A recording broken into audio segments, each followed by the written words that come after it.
So first of all, welcome to what I hope will be the last virtual business leaders group meeting of Shaping Portsmouth Family. I do hope that on October the 7th or 14th, when we plan to run the next business leaders group, when we're going to be looking at economic development. And if those of you remember the 2019 to 2036 strategy we're on, we'll be reporting back on where we are at that meeting. I look forward to welcoming you very much face to face to that one. But to today, I want to thank you all for attending. Really, really important subject. We're going to cover our three principals and chief execs from our three Travel to Learn colleges. I'm delighted that Mike Gaston, Andrew Kaye and Simon Barrable are here. And what pleases me even more, those of you who are up to date with the Shaping story and the Shaping growth, Mike and Andrew and Simon are now all patrons of the Shaping organisation, and we're all committed to work for the future that we have to make Portsmouth the #1 city in the UK to invest, live, learn, work and visit. So I'm delighted to welcome them. I'm also delighted to welcome Councillor Ben Dowling, and I'll be asking Councillor Dowling just to give us a few words about the importance of this whole subject. And then what we're going to do from there is we're going to go through an individual update from Mike, then from Andrew, and then from Simon. But then you will be randomly allocated into a breakout room. By the time we get to that, there will probably somewhere between 10 and 15 of you in each room, with the principal and CEO chairing each one. We'd really like that conversation that starts in the moment to really kind of flourish in those rooms. And as Mike, Andrew and Simon will ask, they'll ask one of you in that room just to summarise the intent of that. When we come back, I'm delighted to say that my job will be done, and Aaron Butson from the Havant Southdowns College will be taking over the hosting, and then he'll take us through the feedback from the breakout room, any Q&As you've got, and obviously a formal close. We're not going to keep you here till 6 o'clock. If we finish early, we finish early. If we run late, we'll do our best to get you on your way to maybe an even more important engagement at 8 o'clock this evening in another part of the city. So the backdrop. Portsmouth has outperformed the southeast region and the country in the net growth of businesses over an 8-year period. It has outperformed the southern region, the southeast region and the UK in both the 1 to 9 employee count and the total number of businesses. We were voted the most entrepreneurial city in 2020. We also were voted #6 best city in the UK to start a remote business from. So we have got an incredibly broad and incredibly dynamic entrepreneurial base. We need skills to be coming through. You know that better than me from our further education establishments to keep that momentum going. And therefore, it is vital that part of Shaping's skills and employability programme that we're running, that we not only give those in work the ability to grow, but we give those who aren't in work the ability to get into work. And over the next 3 to 5 years, that is very much going to be part of our strategy. So the one sure measure of whether we're on the right track with our patron colleges is the recent 100 in 100 campaign we ran together. Remember the idea? 100 traineeships, kickstarts or apprenticeships in 100 days in 100 companies. March the 1st to June the 8th. You in partnership with us created 419 vacancies, and we've already placed 269 young adults in those 3 placements. And please don't let it run away. It's not all Kickstarter. Kickstarters were only 40% of that number. So 60% of that number is you investing in the future skills. And we're very grateful. We're very delighted. And from the 1st of September, we are going to run the next phase of that programme. And I'm working with the colleges to actually put the last finishing touches to that programme. So an incredible amount of activity in our city. And I'm delighted now to hand over to Councillor Dowling, who will just set the scene as he sees it from his position on the bridge of this particular ship. Councillor Dowling. Thank you, Steph. Lovely to see everyone. Lots and lots of familiar faces. Steph says, my name's Ben. Some of you actually know me with my day job hat on as a director of Unlock.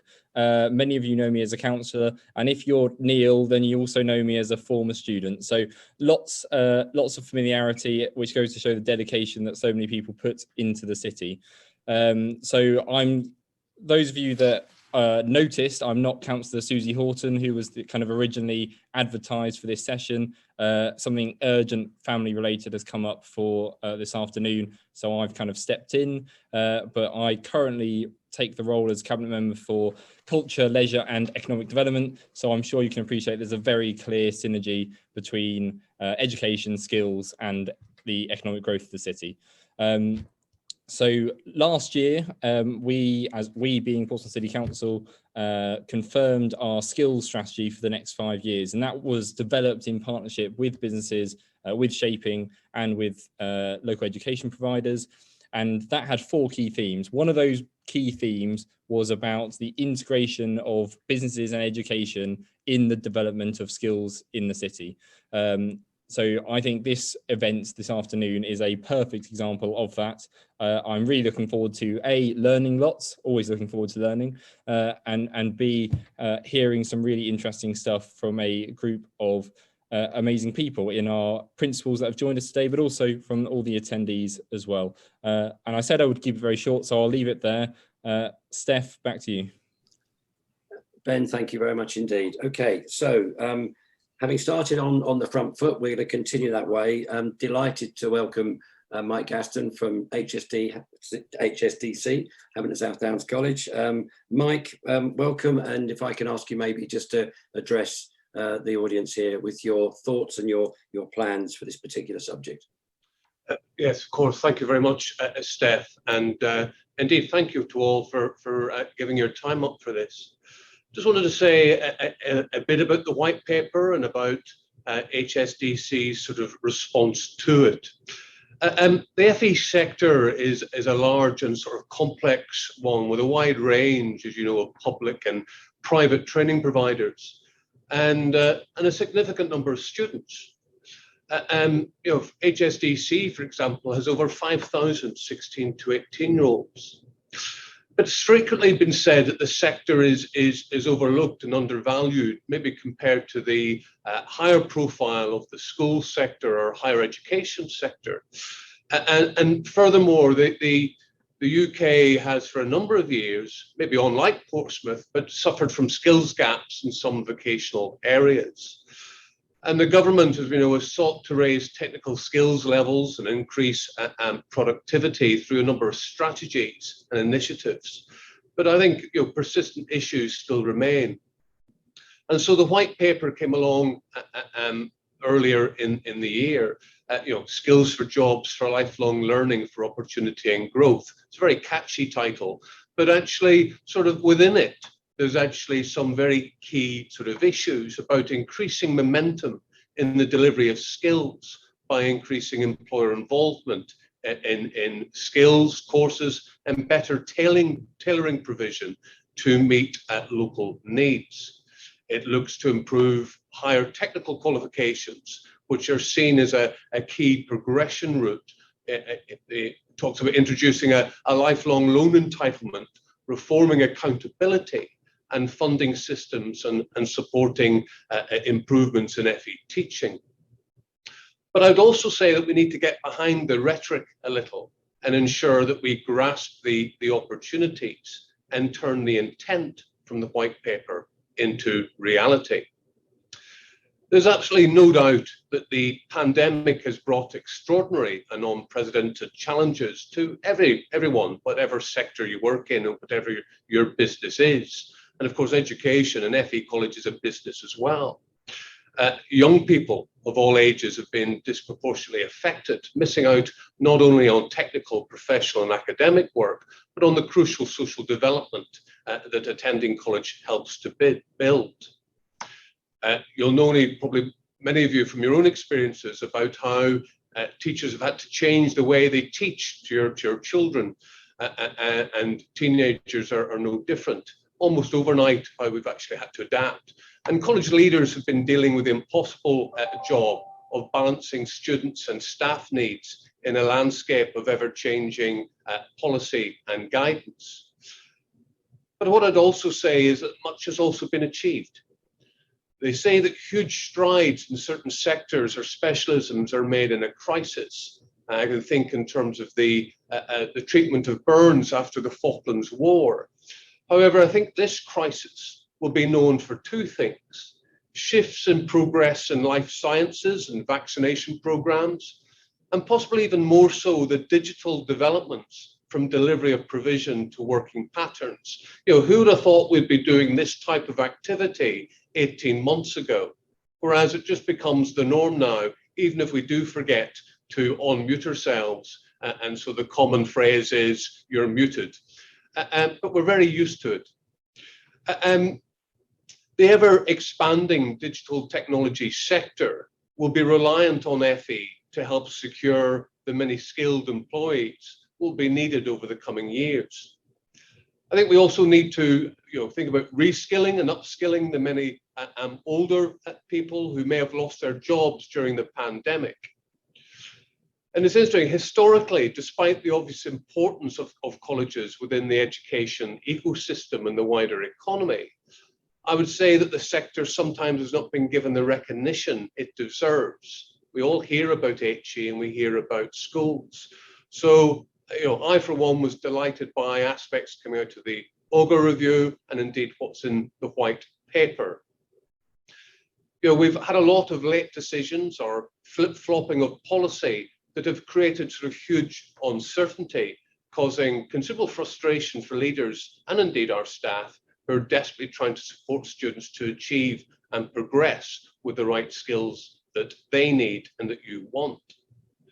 The white paper gives a framework in which to ensure that true partnerships work. We all need to be facing in the same direction. And the local skills plans must provide that knowledge around all skills needs, including that of SMEs. I think sometimes SMEs can be overlooked within this as well. And colleges, well, we need to genuinely listen and need to strategically plan our provision. We have the potential for a technological super sort of ecosystem that would incorporate maritime, digital, and advanced manufacturing and possibly sustainable construction within that. In fact, some might call it an institute of technology, and you might hear about more of that later. Certainly, HSDC wish to focus future curriculum developments on the issues of sustainability and environmental impact. And it was great to hear the strides being made, putting us to shame of Portsmouth Port and actually sort of what they have been doing. Within the range of human activities, the sector of construction, engineering, manufacturing, and transportation have particularly large environmental impacts. And sustainability, I believe, is a priority for all key local organisations. The LEP certainly have it high within their agenda regarding environmental technologies and low carbon sector. The City Council, very much are putting the promotion of improved air quality and greener transportation very much at the forefront. And Portsmouth University have their Climate Positive University by 2030 campaign. So the white paper in many ways is forcing FE to rethink its strategy. We're being asked to collaborate in a competitive marketplace. What is it called? Collaboration is the new catchphrase. And boards are being asked how their colleges are listening to employers and addressing the local skills plan, and also to give evidence and demonstrate impact. So we need to think about what we're investing in and what we're building. We're not all going to have the same technical centres of excellence. What should colleges specialise in regarding their offer? We can't all do dentistry or optometry. And the white paper is all about putting employers at the heart. So we have to give employers a central role, working with FE colleges to shape technical skills provision so that it meets our needs. I would say T-levels are a really good example of partnership working, designed to prepare students into skilled employment. For those that don't know about T-levels, they spend most of the course in specialist training facilities, developing the knowledge and skills and behaviours that employers need for their chosen occupation. But they also spend at least 45 days in an industry placement, putting the skills that they have developed into practice and gaining first-hand experience. This combination really enables young people to leave education well prepared to be successful. HSDC was sort of successful in its bid to deliver the first wave of all 3 T-levels, and we're very proud of that. And one of these T-levels is design, surveying and planning in construction. It's an area of delivery that actually the college has no past experience of. It includes professions such as quantity surveying, architecture, project and site management, and town planning. We had some of the skills within the teaching staff for many of the roles, but also had many gaps that needed to be filled. We were successful in sort of accessing Taking Teaching Further funding that allowed us to manage to recruit some experienced staff from the industry to help us develop the course. Our relationship with employers, I believe, is strong and wide in terms of sectors we're involved in. This includes catering and hospitality with the Royal Navy, engineering, care and early years, and a variety of business-related relationships for professional qualifications, such as accountancy and leadership management. But we had very little in construction. However, through business development teams and through numerous networking events, many led by Chambers and indeed Shaping Portsmouth, we created relationships with several key construction employers, such as Wilmot Dixon, Crest Nicholson, Mountjoy, and other smaller but real key organisations, such as ACG Architects, and also Sky Solent Services, an innovative surveying organisation that works with drones. So they were invited in, and we made it very clear that we were a blank piece of paper. However, I think our honesty informed them that we wanted to listen and learn. This has been demonstrated through partners advising us on the curriculum design, what equipment and software is relevant for the current industry. So throughout the last year, employers have been delivering sessions every Monday of every week. This has mostly been virtual because of the past year, but actually much more recently, they're doing classroom-based talks, but also they've been talking about their company, their sector, and many of the employers have given live current projects to map against the curriculum for students to make it realistic and relevant to the course. We have 8 new employers on a new partner board. These curriculum partner boards are actively involved in the shaping of the course. They're not all employers that we're directly involved with, but in construction, there are 8, along with the University of Portsmouth, that represent a broad scope of the sector and have enabled us to start planning modifications even to the curriculum design for next year. So why have we done this, and why did we get involved in the first place in construction? Well, at the moment, we hear that employers say they don't have enough influence over the skills provision offered in the local area, or enough say in how all technical training and qualifications are developed. They tell us they struggle to find staff to fill their skills gap, and smaller employers are not always able to access the level of provision they need. And also, I suppose I would say that our complex skills system means it can be challenging for many employers to engage with colleges effectively and make use of their facilities and expertise. So we did it because we had no preset ideas in construction, but recognized there was identified need. We had built the provision absolutely by giving employers a key central part in its development. So for me, the white paper gives a framework and direction to do more of this. Local partnerships will be a driver for business engagement around careers, investment, apprenticeships, and feeding HE.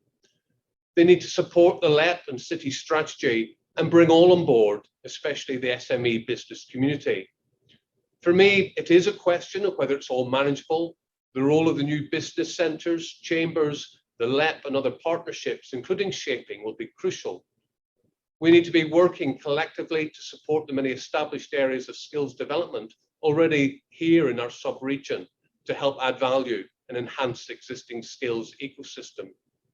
I believe there's much in the white paper that will facilitate that, and I remain optimistic about its intent, but I might feel differently after the next public spending review next autumn, but I wait and see. HSDC will continue to respond positively, seeking opportunities that work for both employers and the students. We actually say now that HSDC actually stands for helping students discover careers. That is the same for all students, whether following professional, technical, or what might be traditionally called more academic routes. I believe that's our driver and our priority. But we can only do that in partnership with you as local employers and indeed other providers. Thank you. Mike, thank you very much indeed, and for kicking us off as the first of three inputs on the white paper, and some incredibly important messages come through there. Just for the purpose of the audience, the 4,000 people that were claiming universal credit in February 2020 is now 10,000. So 10,000 Portsmouth City adults are claiming universal credit. That 10,000 is split approximately 2,000 18 to 24s, 2,000 50 to 65s, and 6,000 between 25 and 50. So we keep focusing quite rightly on youth employment and youth careers and youth strategies. Shaping, with its college partners, the council as a partner and others, are going to be focusing very clearly on the entire range of those ages, and some of those sort of opportunities that HSDC and others we've got are going to be used by those people. So Mike, thank you very much indeed for launching us so positively and so comprehensively as always. I'd like to welcome now Andrew Kaye, Principal and CEO of Fareham College. And again, as with Mike, delighted, Andrew, that you're now part of the Shaping family, and really looking forward to working with you going forward.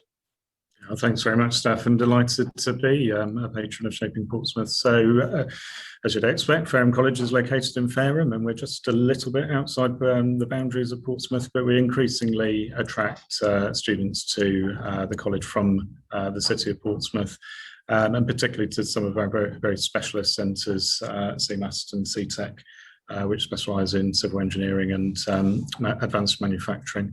And it's great to have a session devoted to this topic, really, about how businesses and education providers can work more closely together, and that is very much at the heart of the white paper.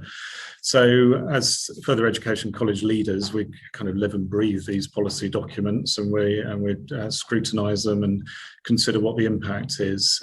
As businesses, I think it's for us to be able to digest that for you and explain what the impact of that is for your businesses and for what you want out of it, which is really about future talent and the talent that's going to be driving your business growth in the future.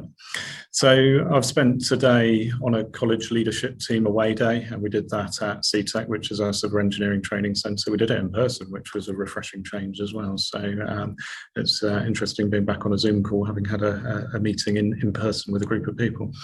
But in that session, we reflected on the challenges we've managed our way through over the last 18 months, and we're a business like any other business, and our business is education, and it has been very disruptive, but I think all colleges and schools have responded to that very well.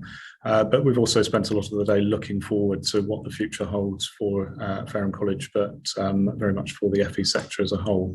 And of course, at the heart of that is the FE white paper, and that sits at the heart of our strategic plan. But there's a huge amount to be very optimistic about in the white paper. The current government rhetoric about further education, about technical and professional education, is very positive.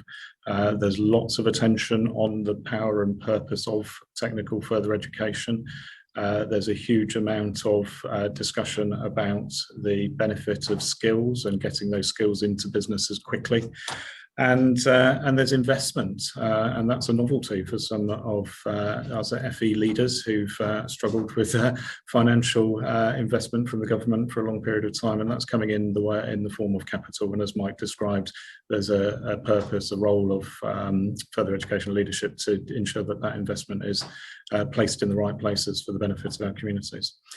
But I think for Fareham College, the content of the white paper feels very comfortable. It's quite familiar territory. It's something that we embrace in very many respects, and something that we've worked on for a number of years. So employers being at the heart of our curriculum development and our capital and estate development is something that we've worked on for a number of years. So that point made in the white paper about employers being at the heart of the system is something that we fully endorse.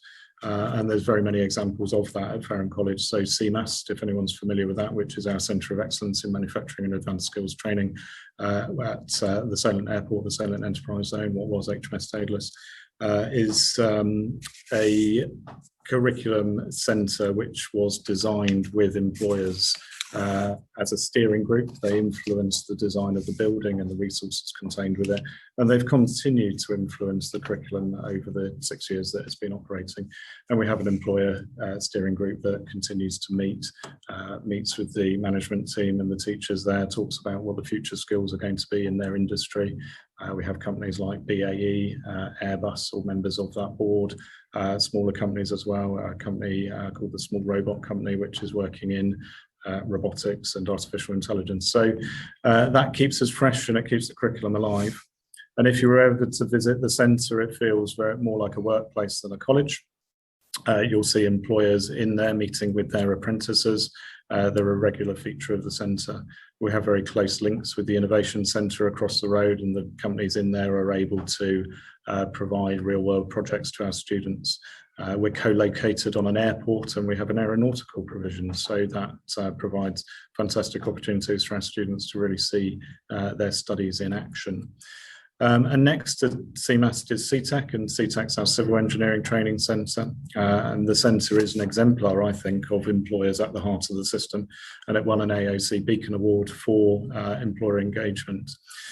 And the example I'm going to give you around CTEC is not dissimilar to what Mike's described in the construction industry, but these examples are portable across a number of industries. I think we've just both landed on construction, and perhaps that's the nature of the growth in that industry. But CTEC was not in our strategic plan, similar to what Mike's saying around his development of the professional construction at HSDC. But an employer came to us with a problem, and the problem was that they didn't have a supply of semi-skilled labour to meet the increasing demand on the pipeline of work that they were facing. And they said that they weren't alone in that as an employer. There's a huge amount of projects going on in construction, infrastructure projects, smart motorways, housing projects, you name it, it's there. And civil engineering underpins all of that. I think there's a pun in there somewhere, but the future of the construction industry is built on those foundations of civil engineering. So they had that problem. They didn't have the workforce trained. The other problem they had was that the current curriculum wasn't suitable for them. So the apprenticeship programme, as it is known traditionally, is 1 day in college and 4 days on site, where if they've only been to college 1 day before they go for 4 days on site, they're not going to be very useful to those employers. So we turned the system around, we turned the apprenticeship around, we do the training up front, so they get that off-the-job training on a mock building site at CTEC, and they get a series of certificates and tickets, qualifications that enable them to be productive from the moment they set foot on site. So they get their site safety certificates, they get tickets for ride-on roller and forward tipping, dumper, manual handling, abrasive wheels, and so on and so forth. So the reason I cite this really is it's an example of a problem that an employer brought to us, and the approach that we took to be able to adjust the curriculum to fulfil their needs. And there's several examples of that, and I'm sure Mike and Simon have had this in other contexts than just construction. And that's something that I think is an important message to get across to employers, that qualifications are not just what's on the shelf readily available. Colleges are now able to change the way they deliver. They're able to change the content, the programme duration, the location in which it's delivered. We're very flexible and we're very forward-looking. So why is it important that employers are cited at the heart of the system in this FE white paper? Well, employers are increasingly interested in developing their workforce of the future. Perhaps there's an element of corporate social responsibility in there, but I think it's more than just that. They need talents. They're going to see growth in their businesses. They've got changing skill sets. There's a huge pace of change in technology.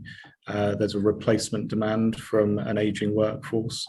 And those employers, therefore, are key influencers on further education to enable us to meet that demand.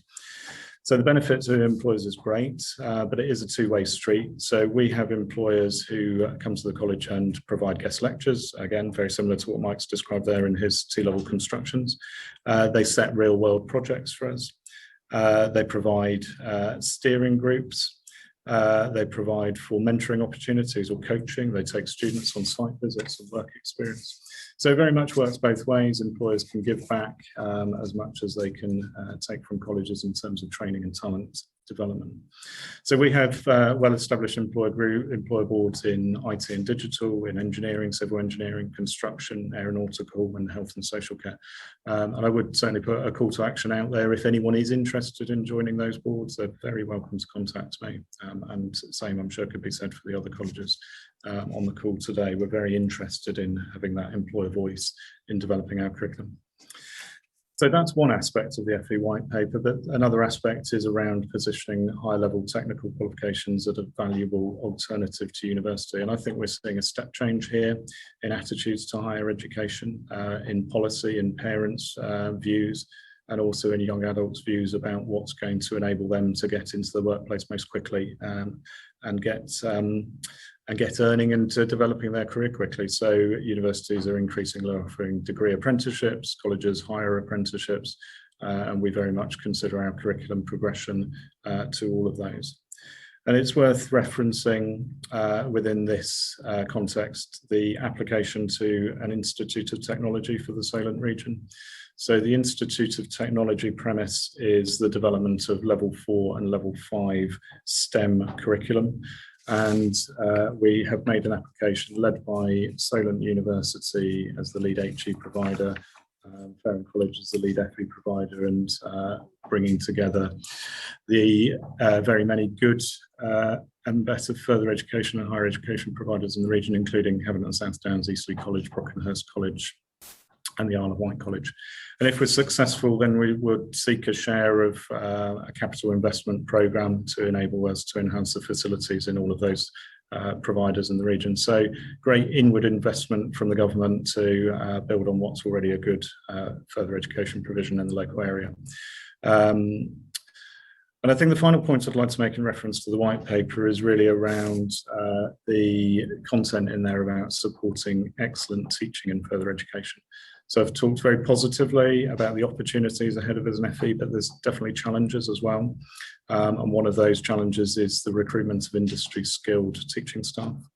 And it's good to see this recognised in the FE white paper, and there's a number of early initiatives that have come out from that around funding for professional development grants, funding for mentoring and coaching schemes, and funding to encourage colleges to look at this differently. So those close links between colleges and employers is going to help bring the curriculum to life for students, and employers can support colleges by some of those things I mentioned earlier: guest lecturers, hosting placements for students, and even hosting placements for staff. A teacher comes into teaching from industry when they work in further education, but it doesn't take long for an IT teacher to start to lose some of those industry skills. So opportunity for our teaching staff to go back into industry is always very much appreciated. We had a very hard to fill vacancy for technical programming in digital, Python, and other programming and coding languages. And actually the approach we've taken to complement our teaching staff is that IT employers from the Tech Solent group are coming in and providing technical teaching sessions to our students on those coding languages, and that's been really very successful. So that's my little piece for the moment, and I very much look forward to taking some further questions in the breakout room. So I hope that was helpful. So thank you. Andrew, thank you very much indeed. And the thing we need to hang on to here is that we've heard a lot already from Mike and from Andrew. We're about to hear from Simon about some of the key industries. You know, the fastest growing industry this city has is the creative sector. And, you know, one of our jobs in working with our sister organisation in Portsmouth Creates is to make sure that their voice is also heard across, you know, the provision of this particular area, because it's an incredibly, you know, complex area, and it's almost a set of industries within one, you know, sort of industry sector code. So right and properly, we talk about construction, management, leadership, accountancy. but the arts, the creative arts, and the culture is very much something that, you know, is the fastest growing, you know, industry we have in our city, and one that very much we will work with our college patrons to champion as well. The last thing I want to leave you with before I hand you over to Simon is the 8,000 businesses we have. We've heard a lot about, you know, the work that Mike and the work that Andrew have done and will be doing. 6,400 of those, 81%, have between 1 and 9 employees. It makes it tough for those guys to take a 45-day T-level individual. It makes it tough for them to actually release their people to go and work with colleges in order to make sure that their voice is heard. And Shaping's job has got to be, in working with our patrons and our partners, to encourage the businesses to actually invest in that. And I look forward to working with Mike, with Simon and with Andrew to making that case to business, so they will invest the time to make the actual output from those better. And that's just what comes out of FE. You've heard me already talk about the fact there are another 8,000 people north of the age of 24 that we need to focus on as well. So without further ado from me, I'm going to hand you over to Simon Barrable. And Simon, I'm probably going to ask for forgiveness, not permission here, but I think I can now welcome you as the principal from the City of Portsmouth College. Is that correct? Hi, Steph. Yes, that is correct. That has been officially sanctioned now by the Department for Education, that name. So yes, City of Portsmouth College, it is going forward. Thanks ever so much. Welcome to everybody. And, you know, like Mike and Andrew, I'd like to very much thank everyone for their time this afternoon. And I think, as Steph has said, you know, I certainly very much see this as the beginnings of what needs to be an ever closer working relationship, I think, between business and education. And that, you know, in one sentence, really, that is what the FE paper is about. You know, is that recognition that if we are going to meet the skills needs of the future and fill those skills gaps, you know, across the city, but also across a broader travel to learn area, then you know, education has got to work more closely with employers and has got to listen to employers in order to be able to meet those needs. So it would be remiss of me not to say a few words about City of Portsmouth College, as you've brought it up so kindly there, Steph. So as some people on the call no doubt know, Portsmouth College and Highbury College have been working towards merger for the past 6 months. Now I'm delighted to say that process has gone extremely well, and we're due to sign off on that merger on the 1st of August. So it's getting, you know, it's very close now, and all the key milestones have been met along that journey. So that will create a brand new college, you know, for the City of Portsmouth College. It'll be around about a £30 million business. It'll have around about 4,000 16 to 18-year-old students, and actually many more adults than that, because there'll be more adult students actually in the new college than 16 to 18-year-olds. I think that's a massive opportunity for the city, you know, to have that single institution as a single point of contact for employers from across the city and beyond. It will be spread across 4 campuses around the city, which I think will make that engagement easier as well. And I think actually it will make collaboration between you know, this new college and the other travel to learn colleges, you know, run by Mike and Andrew, easier. And one of the other themes in the white paper is actually very much around collaboration between education providers as well as with employers, you know, to make sure that skills needs across a region are being met, and that there isn't over duplication, and that where there are gaps, those gaps are being filled. So, you know, a single college for the city, I think, facilitates all of that. Employer engagement is going to be critical to the success of this new college, you know, and certainly right at the heart of our mission. I think lots of opportunities will emerge, through the pandemic recovery, which we're beginning to see some of the green shoots of now, and also then beyond in a slightly different world. And I think it's really critical that we all seize those opportunities and some of those new developments that are going to be with us. And Mike and Andrew, I think, have both mentioned digital as one example there. I think the white paper will genuinely help to all of us actually to seize those opportunities, and it will facilitate that collaboration, both college to employer and college to college actually. And there's a number of reasons for that, I would say. I think that there's an awful lot in the white paper about local planning and local skills improvement, and indeed the creation of local skills improvements plans.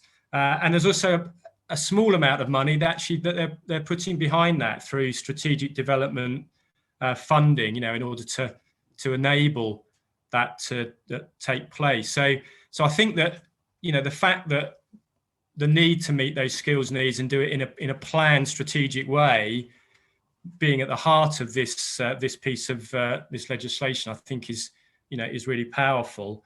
I think that the role that the white paper has for employer groups is a really positive thing as well, whether that's chambers of commerce or indeed groups such as Shaping. I think they've got a really critical role to play in articulating these skills demands across a broad range of employers, which vary greatly in size and focus, as we've heard. And I think those groups such as Shaping have that ability to articulate those skills demands and work with colleges and groups of colleges to identify those skills gaps and help us to work together on meeting those. There is a piece in the white paper around college business centres, which we haven't talked much about, but I think that's there's some potential exciting ideas around that. That's actually the idea of spaces on college campuses where business and education physically come together. And I think there's some really exciting options to look at around there, whether that's employees spending time on college campuses or whether it's employers coming to campus and talking directly with education leaders in order to shape the qualifications that those employers need. There's been a mention of higher technical qualifications that are also in the white paper. I think that will be important, and there is also a lifelong loan entitlement for learners so that they can access this training and these skills. So I think there are a whole number of positives in there, and I actually think it's a real opportunity for the further education sector to grasp, and we absolutely need to go out there and grasp it with both hands and work with our local employers in order to make this happen. And too often, I think in the past in FE, there's been missed opportunities, and this is one we really can't afford to miss.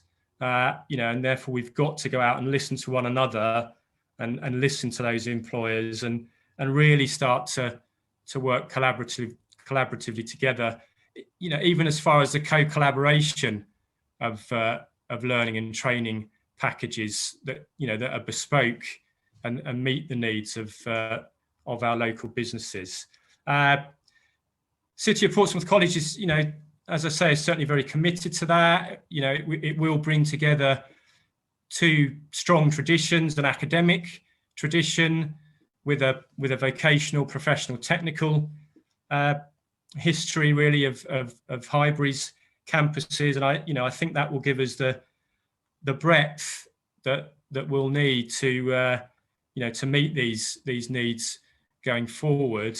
And I think there's already, just to finish, actually some examples of where some fantastic collaboration is already happening and has already started, I would certainly use the example of T-levels there as something that's facilitated and kind of forced closer collaboration and working between education and employers. And City of Portsmouth College will be launching a range of T-levels over the next few years, and that will give us a platform actually to work very closely with employers. I mean, apprenticeships is clearly a very strong example of that, and we're starting to see some recovery in apprenticeship numbers post-pandemic. And I think some of the incentive programs that the government have put in have made that, or are making that, slightly easier for employers to take on those apprentices and work with us in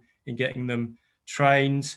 And I think that we've already embraced this idea of local skills planning when you think about it, through the shaping skills strategy that we've been working on together. So, in a sense, as you started the whole piece off, Steph, Portsmouth is ahead of the game in many respects here. That shaping skills strategy actually, was predated actually these ideas for local skills plans in the white paper. So we've got a really good kind of history and tradition and pedigree to build on there. And I think finally, actually, the 100 in 100, is a classic example of what we can all achieve collectively, if we just come together and put our great minds together, to form an even greater collective mind and a collective will, and look at what that's achieved. 269 young people in some form of employment or training over such a short period. It just shows you what you can do when you come together. And the fantastic thing about that is it's drawn together all the key pieces of that white paper. It's drawn together an organisation that represents businesses in shaping. It's drawn together the employers that make up the shaping family. It's drawn together all three of the colleges in the Travel to Learn area, and it's joined that up with the local authority. And you think that's a really powerful collaboration there, and that's what the white paper is all about. Driving that collaboration and enabling it and facilitating it, and we have to.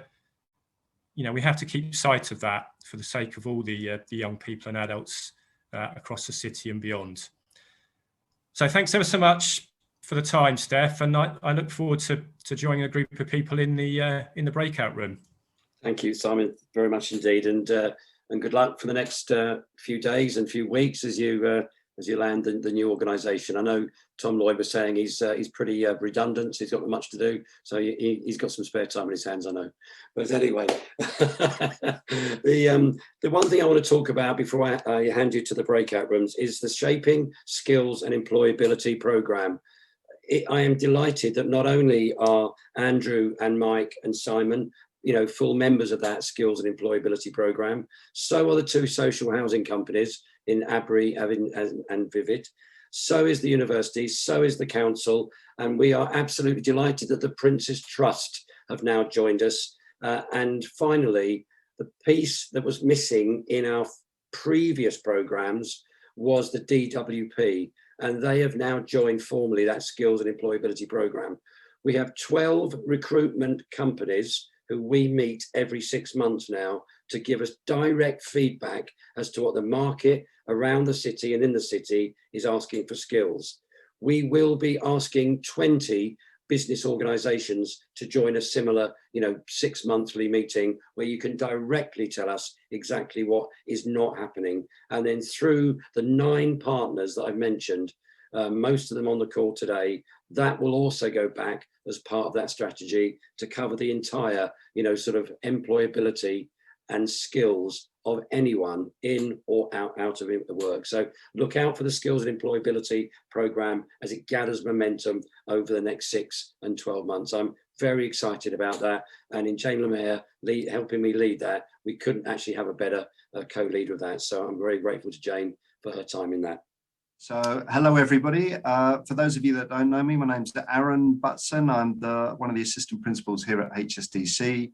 but for the nature of this event, I'm representing as my role with Hampshire Chamber of Commerce and the chair of the Portsmouth Business Strategy Group. And it's Hampshire Chambers that has put the Portsmouth and District Business Week together, and we came up with this idea with Steph to run a colleges and business, try and get them talking to each other. So I'm here very much as my role from the Hampshire Chambers and not as my role of the assistant principal. Thank you very much for the engagement. I dropped into one of the rooms and it all sounded pretty lively discussion. Hopefully we can get some feedback from each room. The principals hopefully managed to get a nominee from each room to give some feedback. I'll go to each room in turn to see if any themes were coming out. And then I've already had a couple of questions come through on the chat directly to me. Please use the chat. If you think of any questions, you can either put it to everyone or send it directly to me. And I'll pick that up in the Q&A session. But if I could just pick one of the rooms at random, first of all, I'll because I went into that room, if I can drop over to Andrew's room first. Did you manage to nominate someone, and just to give us some feedback on what the themes are? I think Roy volunteered. I didn't even have to. Roy volunteered, great. Yeah, I volunteered just before I got stitched up. Right. So if you want to just give us a view of what the room was talking about, Roy, any themes that jumped out, be great. So for those people who weren't in the room and don't know me, Roy Howarth, I'm an engineering manager at Airbus Defence and Space, so very much on the employer side, looking at early careers and our provision, and quite involved in apprenticeships in particular.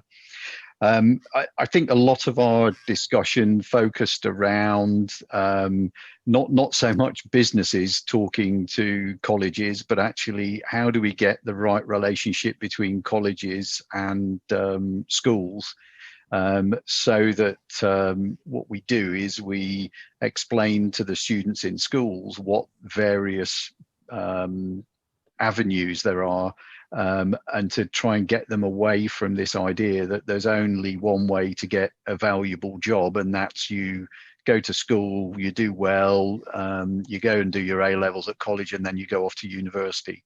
So a lot of our discussion was around, what are those alternative routes, and how do we get the message over in the right places? So we talked a little bit about how we might do that with teachers, particularly in schools, because most of them have been through that classical degree education route. How might we explain it to parents? Although my impression from what I do in the local area is a lot of parents are already latching onto the idea that going through the apprenticeship scheme or other routes is maybe better for their children, and also a little bit about the students themselves, because they've been constantly bombarded with this idea that that's the only way of doing things. It's difficult to get them to think about alternative routes.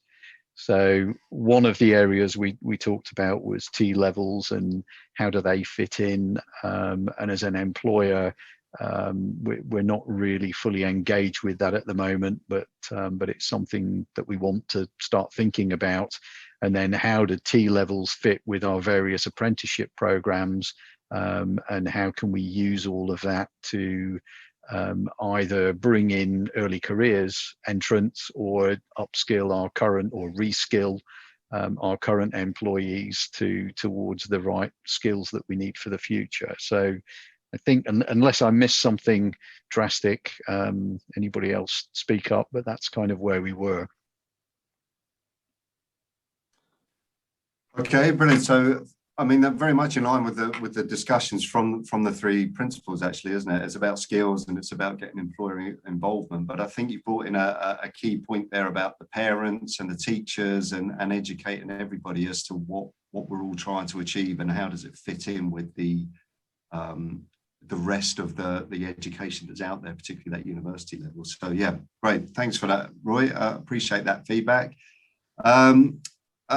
Simon, I wonder if we could come to your group. I know you were thrown out early. I hope you had enough time to find someone to feedback. If not, yeah, I did. Thanks, Aaron. Apologies for getting thrown out early, and I've put a message in the chat there. For anyone who wants to follow up on any of those discussions, because we didn't quite finish them off. But yes, I'm delighted to say that Hugh volunteer to feed back? I'm going to change the sequence from the group I was with a little bit in terms of what we discussed, because I think it'd be good to build on what Roy said. The one couple of bits came out that were consistent with Roy. One was concern about schools and promoting apprenticeships and the right career path for people going forward, which was consistent theme, and also about how you could actually change that perception in schools by thinking about T levels and work experience and using that as a route for both employers and young people to come together in a partnership way. One of the other questions came up, Mark raised this one, which was how do we go out and understand the breadth of needs in the city, and actually making sure that education maps to that. And in the minute that Simon wasn't there, it really came up. Michael asked the question, thinking about the move and the expansion of Tipner, wanting it to be a green environment, how do we make sure that the education providers actually developing the people for tomorrow to map into the skills needed to develop Portsmouth for the future, which I think everybody agreed was an important point. We discussed a little bit around apprenticeships and helping SMEs, particularly when we think about those with small employers, and whether you could share apprentices between companies. Now, I shared a story when I was on the Solent LEP, and this must go back over 6 years ago, maybe 8. We talked about doing some work with the London Apprenticeship Company where they would employ someone and they could be placed in different employers. And actually, it might be a viable option to go back and look at that in terms of helping SMEs that maybe employ less than 5 people actually have a route to apprentices in the future, especially bearing in mind some employers don't have all the knowledge, skills and behaviours in the jobs they've got to be able to support apprenticeships. And then the last one, and the reason I ended up, I think, being elected for this, was I did ask the question. I work for an independent training provider. We are a member-owned organisation. We're a charity, not-for-profit. We have nearly 300 companies that are members, and we do the training for 300 companies. So we're employer-led. The board is all those employers. So we fit perfectly with the model for the white paper, but we only work in a niche area. And one of the questions was, why not include independent training providers like us in the steering group going forward? Because we've got a wealth of experience where our model fits with what's in the white paper. And if we shared some of those experience, I think together we could help Portsmouth be an even stronger winning city than it is at the moment. Now, is there anything else I missed? Simon or the team that we were together? I'm seeing shakes the head. It looks like you covered it all, Hugh. Thanks. When you say the steering group, sorry, I might have missed what you meant. What steering group? So what you talked about was Simon, I'm losing the people on the screen now. So Havant Southdowns, Portsmouth College, Fareham have come together collaboratively to work out which areas to focus on. And the question behind it, Aaron, was why didn't you include independent training providers? I know some are there to make profits for shareholders. Oh, Steph's going to say because we won't pay money, is it? God, Steph. No. As Aaron knows and Jane Mayer knows, we are looking at how we integrate the training providers into the steering group, Hugh. It's got nothing to do with not being a partner for Shaping, although our door is always open to you, as you know. But it's about how we actually manage that. Otherwise, if we have all the training providers in, that doesn't work.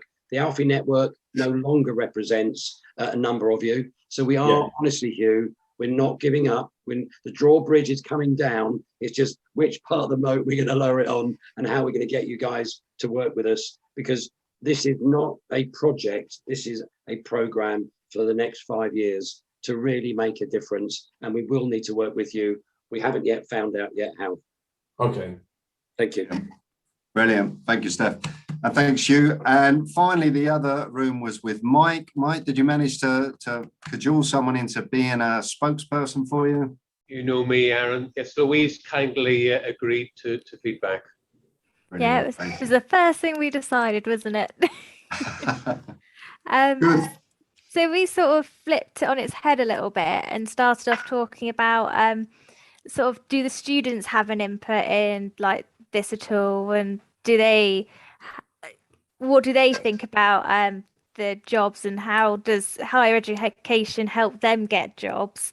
And it was actually really interesting to find out that they're just as interested in what the workplaces need as employers are about making sure they have the appropriate skills. So trying to include the students in those conversations as well is just as important as us talking today. And then, I wrote so many notes. One of the other big points was, how do you inspire sort of college age students into careers? I know when I was 16, I was very much, I'm going to be a teacher. And now I don't teach, I'm in fundraising. So it's a completely different option. But a big part of why I wanted to teach was because I didn't know there are other careers out there. And actually, several other people were saying about how their kids have got different avenues, they're going vastly different things, but it's that trying to, for I suppose more colleges, showing them that there is a lot of different careers out there. And just because like an example, because I know it very well, is like with the charity sector. Well, I work in fundraising, but that's not the only part of a charity. You've got HR, you've got finance, you've got, I work at Naomi House in Jackson Place, so we also have the care, we also have retail. Like there is a lot of different elements to just one company than, you don't go to Sainsbury's and just stock shelves. You could become a manager, or you could do loads of different things. And I think it's showing people that it's not just, you train as an accountant and then you just do accounting every day. You can do that for other companies and things. And then we spoke about making it more like technology-based learning and the balance between the two moving forward, because we're going to have a work and home-based sort of system in business. So doing the same for college and adult education especially, that'll help get more adults into education. And then there were some things about strategic bodies and variance of outcome success as the LPEs, and restrictive funding. So that when you get funding for only a year, there's not a lot. You can't really plan like a 5-year plan on a year's worth of funding. That doesn't even cover one student's journey through college. That only covers half their journey. And sometimes like the funding coming in small chunks is quite restrictive to be able to make bigger plans.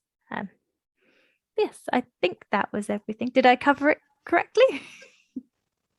It looks like you did, Louise. So Aaron, the only thing that Louise didn't cover is Mike Gaston came up with a great idea that we shouldn't just focus on young adults, we should focus on the rest of the adult community. And I thought it was a great idea. Brilliant. Thank you. Yes. I saw a post on LinkedIn the other day from one of my old contacts, I think East Hastings down there. Their oldest graduate has just graduated at 96. So there you go. 96 years old, just graduated. So brilliant. Brilliant. Never too old. So thanks for all the feedback. Louise, it's tough when you're making those notes, isn't it? You've got to reread your writing. I know with my writing, it's virtually impossible to read it. So the thing that struck both myself and Steph before we joined the breakout rooms ourselves is we were just thinking, how did that go? How was that initial bit? And we heard from 3 principals from 3 colleges within, probably 10 miles of each other if we sort of do it as the crow flies. Very little duplication in the 3 things that were said.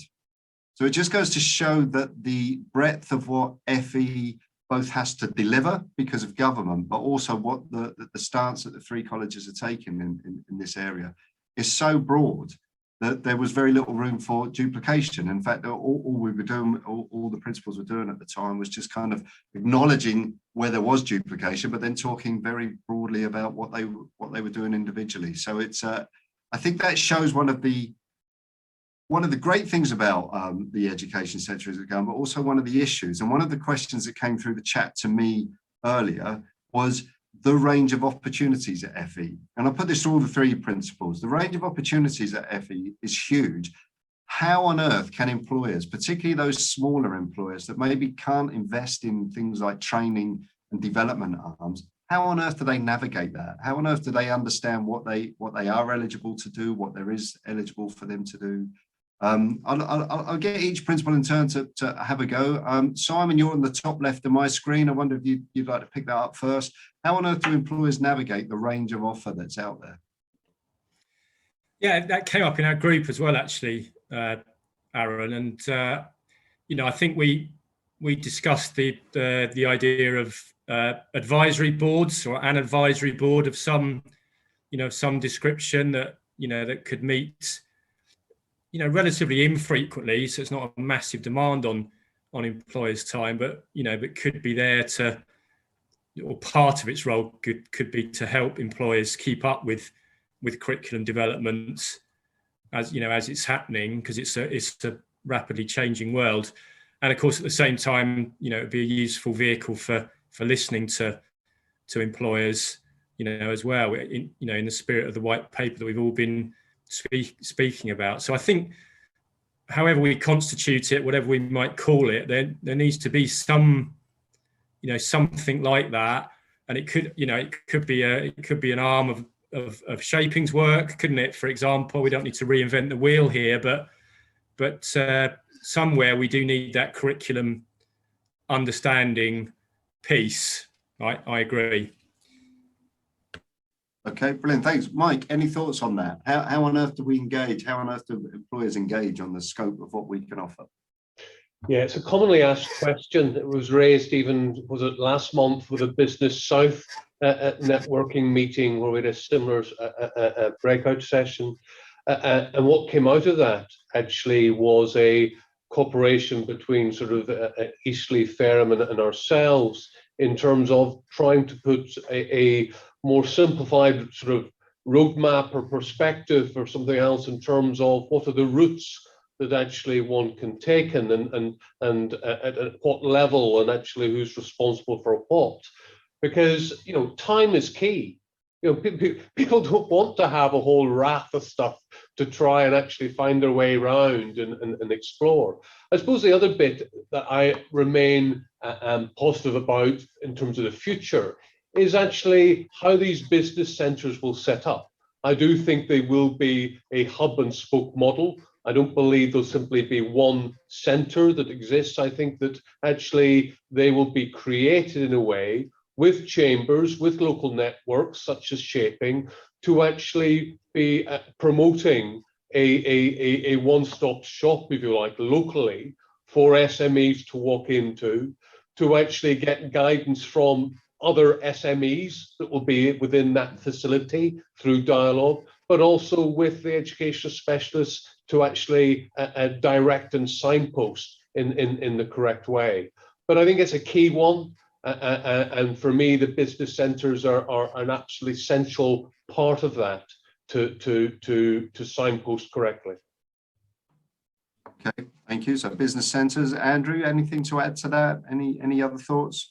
Yeah, it's interesting, isn't it? I mean, the short answer is come and talk to the colleges. We're the experts, and we'll find a solution to the problem that's presented. That's the business that we're in. I heard an interesting expression in a forum similar to this. I can't remember exactly which it was, and I won't claim the expression, but it's up to us to hide the wires. We're hiding the wires which connect all of these things, and the employers aren't really interested in which funding stream it is, whether it's a national skills fund or an adult education budget or this, that or the other. That's for us to solve that. We need to provide a high quality training service that's fit for purpose. So talk to us. Come and talk to us. Yeah, the doors are always open. That's always open, yeah. A question's coming about T-levels, and I think it links with what Ray said, actually. Ray was talking about how does it fit in, Roy talked about how does it fit in with other quals, particularly with the HE and that. But another point that's been raised is how on earth do we give confidence to parents that they're here to stay? If they put their child on a T-level now, how on earth can we give them the confidence? We see so many changes in education. A-levels are always going to be here. What's to make T-levels stay? Andrew, you talked about T-levels at Fareham. How can we convince people they're here to stay? Yeah, this is one where the government's hugely behind this change, and they've been talking about it for a number of years, albeit we're only in wave one of an iterative process in rolling out these programmes. I think I could convince parents who come and look around Fareham College and say, well, we've invested £3 million in improving our facilities and infrastructure. Half of that came from government funding. I don't think that the government's going to take away this programme of study, having invested all of that money. They're determined that these are a success. And the pace of rollout of these programmes is gathering momentum all the time. I think also that this government's here to stay for a little while, and this policy will be here through and deeply embedded. So I'm certainly firmly behind T-levels. Okay, thanks. Anything to add on that, Mike? Maybe anything to add? Are they here to stay? Definitely here to stay and to develop, as Andrew says. You've got to come and look at HSCC to see the level of investment that actually is happening, and indeed the number of learners engaged on it. So in September we have over 200 students from a standing start that will be actually following T-level provision of 16 to 18-year-olds. I think they will evolve. I don't think they necessarily will stay as they are. The other bit that actually should give confidence is actually the number of providers that are actually climbing on board when they realise that actually it is a key route. It's not one that can be ignored. You will do that as a provider at your peril. So I actually think that actually they are growing with momentum. Come and actually have a look at the facilities, and actually the employers that are engaged with it to date. They're a key sort of advocate for how they're actually working and being utilised. So that's the other key player. Right, thanks, Mike. Time's ticking, so I'm going to move on to another question and aim at Simon for this one. We're aiming to finish at 6. Don't forget the folks. So if you've got any more questions, just put them in the box for us quickly, or if there's a burning issue, raise your hand and we'll come directly to you. But a question that came in earlier when you were in your room, Simon, was if I give you an hour, if I'm a business and I give you a regular hour of my time, what am I going to get in return? If I give the college an hour of my time, what will I get in return? Because I'm a busy small business. So we're talking about businesses getting involved with colleges, but what do they get back in return from you? Yeah, sure. I appreciate, everyone's incredibly busy, aren't they, these days? And if you're running an SME, that's it, it's even more demanding, perhaps in many respects. I think if you give us an hour of your time, actually, an hour of your time on a relatively infrequent basis actually would help to achieve a lot of the things we've been talking about, throughout this call. I think it will help for us to listen and identify skills and gaps and training needs that you have as a business. I think it would help you to navigate that curriculum map that we've spoken about and the complexity of that. I think it would lead to some really creative ways forward in terms of things like getting more apprentices into small businesses, for example. I think it would help with T-level placements, work experience.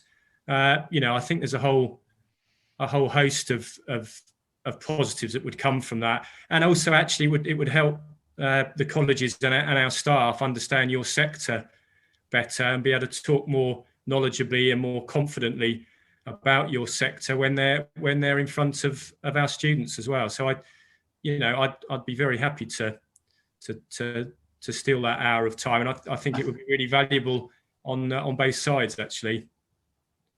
Follow-up question here: will you give them a cup of coffee? But I'm sure you will, Simon. I'm sure you will. Anything you want to? Absolutely, and a biscuit as well, yeah. And a biscuit as well. Look at that. Anything you want to add, Andrew? What will they get for their hour with you? Yeah, biscuit. A biscuit.